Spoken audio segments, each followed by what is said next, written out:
Hi, I'm Christian.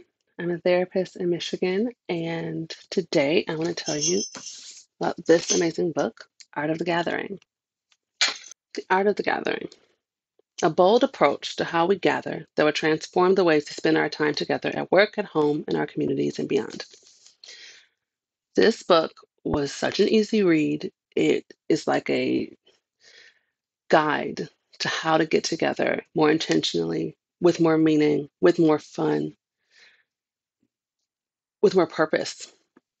The how we meet and why it matters, that why's absolutely critical. With this book, you and your guests feel that the moment you spent together had meaning. You did this for a reason.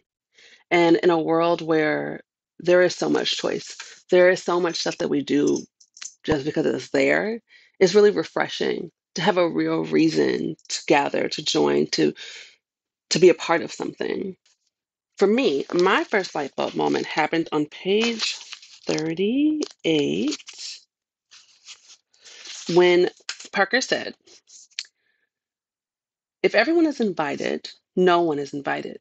And the sense of being truly held by the group, by closing the door, you create the room." She's talking about excluding people from your gathering. By closing the door, you create the room. The first step she talks about is creating purpose. Why are you here? Why are you gathering? But the idea of being truly held in a space. As a therapist, I do one-on-one therapy, and you could do this in a group setting. There are other ways. You could family um, counseling, couples counseling, things like that. There are different ways to do this. But for me and my client create a space. We create an environment. We close the door to create the room, to create the container where change can actually happen, where something meaningful can actually happen. And that quote is what really resonated with me about that's a true fact for everything we do in life. If there's significance to a moment, that it deserves the boundaries around it that give it that significance. The guest list is just one way to be more specific and more intentional about why, how, and with whom you meet to give the meeting structure and purpose. While this is important to do for others, it's also really imperative to do for ourselves. I took lessons from this book to meet with myself more intentionally.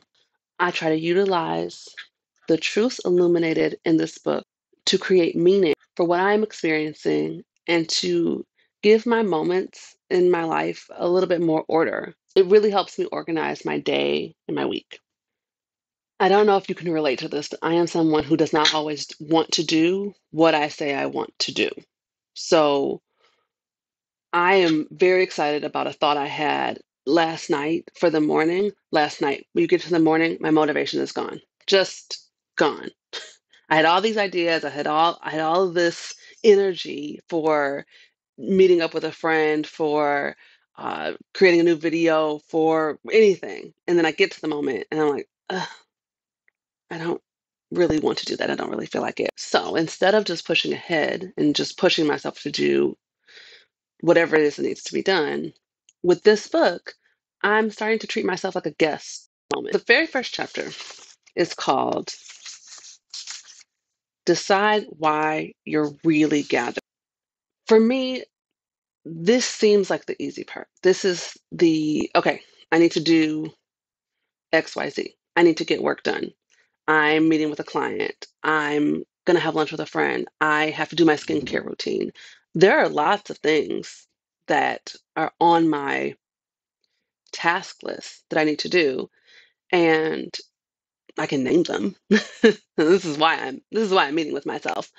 Um, but there is a difference, as Priya explains, between a category and a purpose. There's a difference between this is the category for why you're meeting, and this is the why. This is the reason.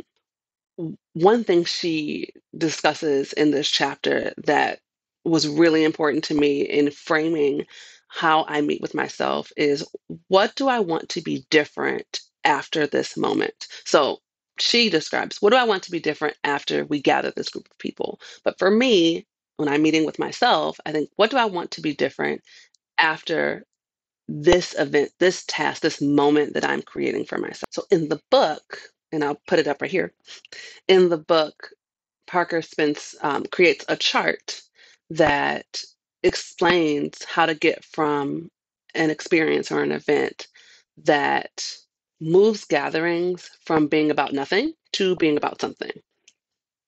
Right here.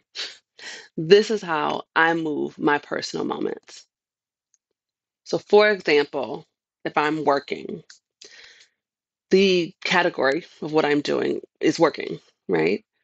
The section she has for your purpose as a category is I am here to finish my notes, to create content, or to organize my upcoming week.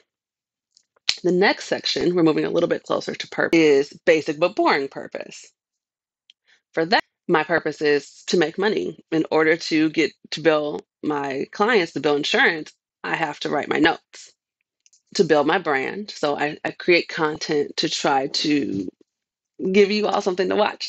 And I try to organize for the next week to relieve feelings of overwhelm and to feel prepared, to try to make this as easy as possible. Okay. The last category, when I really drill down and think about why I'm doing what I'm doing, why am I doing what I'm doing? This purpose of why I'm meeting myself in this moment, why I'm working, is unique, specific, and debatable. So it essentially creates a boundary around this moment in my life, this work time. So when I'm writing my notes, in reality, I am attempting to create systems that support the work I do with my clients. And in creating content, I am practicing trusting myself, trusting the expertise and the experiences I have to create community, to educate, and to empower my viewers. I am creating a space here, creating a gathering here with you that hopefully helps you to find ease, to alleviate some stress, and to live your life the way that you want to live it. The next chapter that really resonated with me, that was so interesting in the Art of the Gathering, was called Don't Be a Chill Host. So I think this is true in like relationships and gatherings and all sorts of things where being chill is very valued, is really valued over being like too intense, being needy, being thirsty. All of those are like, oh, you want this too much. And being chill is, you're laid back, you're cool, it doesn't really bother you. If it happens, it happens, da da da da da, right? In my life, when I'm doing something by myself, it can be really easy for me to flake. It can be really easy for me to not take it seriously, to get distracted, to start scrolling on TikTok, to do something else instead of what I've carved out for this time. When discussing hosting a gathering, Parker says, an essential step along the path of gathering better is making peace with the necessity and virtue of using your power. If you're going to gather, gather. If you're going to host, host. If you're going to create a kingdom for an hour or a day, rule it, and rule it with generosity. For me, this looks like if I'm going to commit to doing something, I'm going to go ahead and commit to doing. I think this chapter is illuminating something really important about what it means to be present in our own lives. It's really easy to get distracted, and it's really easy to choose something else, choose something other than ourselves. When we choose ourselves, when we take ourselves seriously, we are confronted with our own power, and we have to utilize that. Sometimes simply setting up your environment to accomplish what you set out to accomplish, to get rid of as much distraction as possible, is utilizing your own authority in your own life, your own power in your own life. And that takes practice. But for me, it's important. I'm a mom, so I actually don't always have the luxury of my own attention span. So when I do, which is often after my son goes to sleep or if he's at his nana's house, when I have that time, it's really important for me to use it. It's really important for me to honor the fact that I deserve moments where I am present with myself. When I can offer myself true focus, it's important that I make that time count. On page 233, in the chapter Cause Good Controversy for Your Rights. What might you ask is good controversy? Good controversy is the kind of contention that helps people look more closely at what they care about, when there is a danger, but also real benefit in doing so. To embrace good controversy is to embrace the idea that harmony is not necessarily the highest and certainly not the only value in a gathering. Good controversy helps us re examine what we hold dear, our values, priorities, and non negotiables. This was absolutely one of my favorite chapters.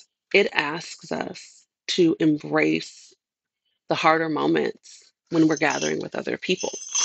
It asks us to recognize that if we are to create moments of meaning, that there needs to be some sort of